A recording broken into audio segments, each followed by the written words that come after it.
পক্ষে জনাব আমিরা বেগম পরিচালক 2025 উপলক্ষে আয়োজিত শ্রদ্ধাঞ্জলি অল্প কিছুক্ষণের মধ্যেই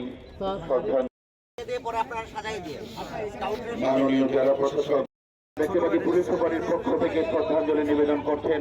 আমার আহত জুলাই যোদ্ধাদের পক্ষ থেকে শ্রদ্ধাঞ্জলি নিবেদন করেন। ব্যক্তিবাদী অ্যাডভোকেটদের পক্ষ থেকে শ্রদ্ধাঞ্জলি নিবেদন করছে জুলাই যোদ্ধা হিসাবে যারা আছেন এবং তাদের এবং পক্ষ থেকে জেলা পরিষদের পক্ষ থেকে শ্রদ্ধাঞ্জলি নিবেদন করছেন। সাথে রয়েছে আমরা উপস্থিত হয়েছেন মহিলা দলের জেলা সভানেত্রী। আমরা এখানে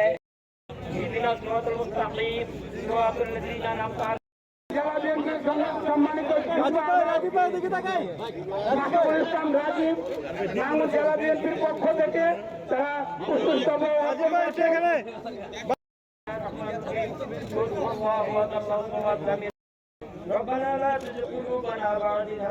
আমাদের আত্মীয় স্বজন যারা দুনিয়াতে জীবিত আছে সবাইকে নিজের মুষ্টি সীমা